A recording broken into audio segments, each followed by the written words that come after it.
Bonsoir et bienvenue à cet espace réservé à l'expression de la démocratie à la télévision nationale congolaise, à l'Odyssée de la démocratie, question nationale, question internationale.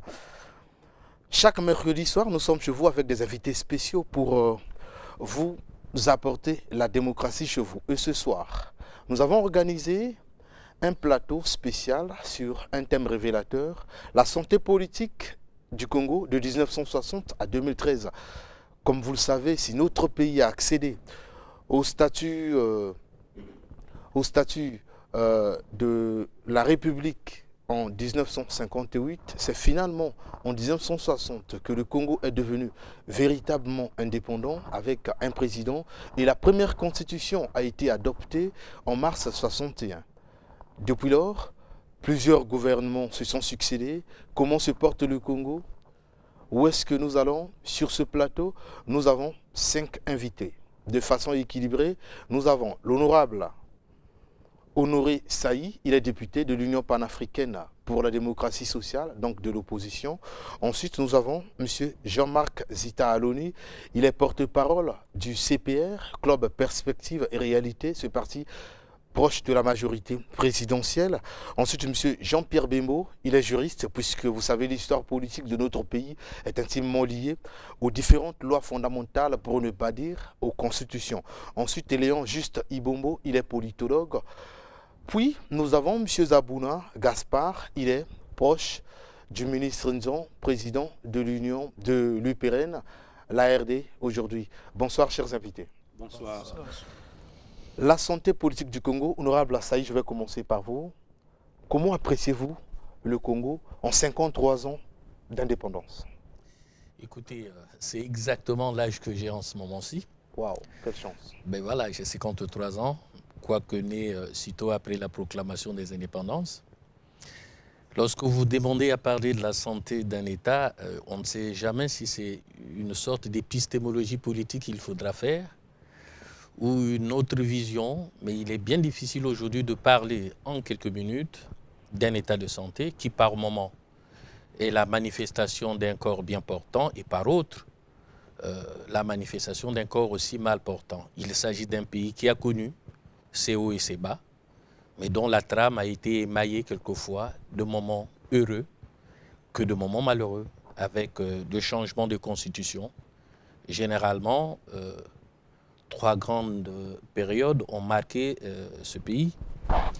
Les constitutions qui ont inauguré en quelque sorte l'époque de la première forme de multipartisme, et ensuite les constitutions qui ont été pratiquement dressées à la faveur des hommes qui sont arrivés au pouvoir par la force, des constitutions des hommes taillés à leur mesure, et enfin cette constitution qui a semblé ramener en 92 le pays encore au multipartisme, que complète peut-être aujourd'hui sous la forme du monopartisme la Constitution de 2002. Donc c'est une période assez longue au cours de laquelle les Congolais ont eu à la fois des sourires et des larmes, comme les disent des grands musiciens. À un moment on a ri, à un autre on a pleuré, et par moments les autres ont vécu et d'autres sont morts. Monsieur Jean-Marc, porte-parole du CPR, quelle lecture faites-vous de la santé politique de notre pays en 53 ans d'indépendance? Voulez-moi nuancer le diagnostic sur le pays. Bon, je ne vais pas aussi m'étendre aussi longtemps que venait de le faire l'honorable Saï. Je sais que le Congo, en 53 ans, c'est le Congo qui a un élément organique, comme un homme croît, avec des difficultés, avec des maladies et des périodes de bonheur.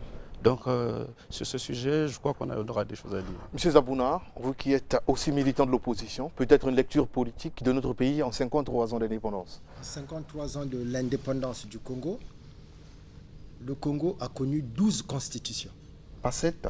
12. Je pense qu'on est à 7. 12 dont 5 de transition. Allez-y. Donc 12 dont 5 de transition.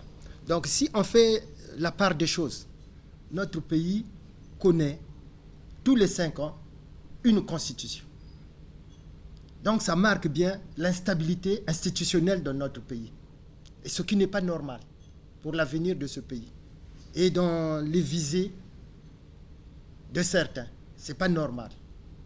Nous sommes dans l'instabilité politique. C'est tout ce que j'ai à dire. Le politologue que nous avons sur ce plateau, vous avez la parole, M. Léon Juste Ibombo. Quelle lecture politique faites-vous de la santé politique de notre pays?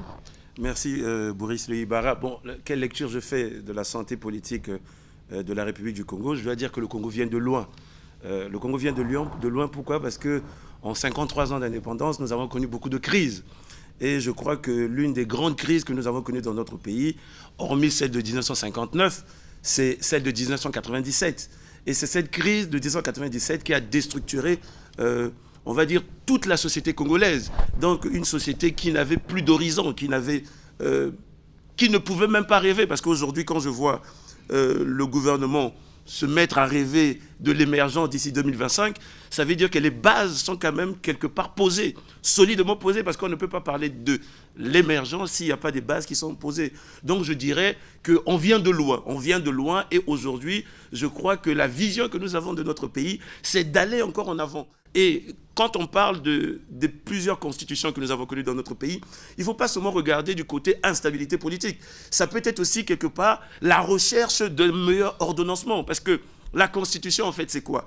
C'est ce qui régit une société, des individus qui vivent par rapport à l'espace et au temps. Donc, ça peut aussi être un moyen de revitaliser notre société. C'est vrai qu'il y a des constitutions, ce qu'on appelle les lois fondamentales, qui sont arrivées grâce au coup d'État, mais ne regardons pas toujours les choses de manière négative. Mais ça peut être une vitalité. La Constitution française, par exemple, de 1958, elle a été amendée 22 fois entre 1958 et pratiquement 2000 et les années 2000. 22 fois, elle est amendée. Est-ce qu'on dirait que non, mais parce que la Constitution française a été amendée 22 fois, que c'est un problème d'instabilité? Non, c'est plutôt un moyen pour chercher ce qu'on appelle un meilleur ordonnancement juridique pour que les pouvoirs soient mieux agencés, mieux ordonnancés dans notre pays. Comme je l'ai dit dans mon introduction, sur ce plateau, nous avons un juriste, M. Léon Juste, M. Jean-Pierre Bembo. Monsieur Jean-Pierre Bembo, tous ceux qui vous ont précédé en faisant la lecture politique de notre pays ont eu pour appui Constitution. Vous êtes le juriste que nous avons sur le plateau. Quelle est une analyse que vous faites de la situation politique de notre pays en 53 ans? Merci beaucoup. Lorsque nous lisons le thème même de notre débat, intitulé de la manière suivante, la santé politique du Congo, de l'indépendance à nos jours, je prends le terme clé, la politique. La politique, c'est l'art de gérer la cité. Oui. Et ici, par rapport au thème, nous sommes obligés de diagnostiquer la façon dont le Congo a été géré à partir de 1960 jusqu'à ces jours. Bien sûr. Et sur ce plan, je dirais que la Constitution, c'est même la construction de l'État. C'est la construction d'un État souverain. Nous avons accédé à l'indépendance. Il fallait bien avoir une Constitution. Et dans la Constitution, pour rappeler un peu ce que prévoit scientifiquement ce terme, c'est tout simplement l'ensemble des règles fondamentales relatives au fonctionnement de la société, de l'État et à l'organisation de l'État, d'une manière simple. Alors, sur ce point, nous devons examiner la période de l'accession de l'indépendance, c'est-à-dire de 1960 jusqu'à la période, si je ne me suis pas trompé, jusqu'à la période du président Massamba, non, président Youlou, puis du président Youlou au président Massamba Deba. Je crois que je ne me suis pas trompé. Oui. Et du président Massamba Deba, il y a eu un coup d'État et on est passé sous le régime d'un coup d'État, c'est-à-dire ici, je crois, Marien Ngouabi. Marien Ngouabi va prendre le pouvoir. Et après, nous allons passer au régime du président Sassou Nguesso après une transition, c'est-à-dire la conférence nationale souveraine. Et pour diagnostiquer cette période, nous pouvons dire qu'il y a eu des périodes de bons augures. C'est-à-dire ici, il y a eu des périodes que les Congolais on rit. Il y a eu des périodes où les Congolais ont pleuré. On pleurait. Alors, s'il faut examiner toutes ces périodes, j'aimerais plutôt épingler la période après la conférence nationale. C'est très important parce que le Congo n'avait jamais connu, je ne parlerai pas de guerre, un conflit. Parce qu'ici, il s'agit d'un conflit interne entre Congolais. Les gens se sont canardés. Il y a eu carrément une scission. Une scission, on a parlé du nord et du sud, ce qui n'était pas normal. Ce qui n'est pas normal tout simplement parce que le Congo, c'est un bien indivisible. Bien sûr. Et le bien indivisible, c'est un bien aussi qui appartient à tout le monde. À tout le monde, la République, c'est une chose publique. Alors, on ne devait pas en arriver là. Le grand problème, c'était, je crois, autour de la Constitution. Autour de la Constitution et certains hommes politiques aussi, qui avaient pour mission de gérer la cité, au lieu de le gérer convenablement, ils ont été la base des conflits que nous avons connus. Mais après cette guerre que le Congo a connue après la conférence nationale souveraine, pendant les élections, il y a eu un problème d'organisation des élections. Je crois que si nous voulons la démocratie, il faut qu'il y ait la paix.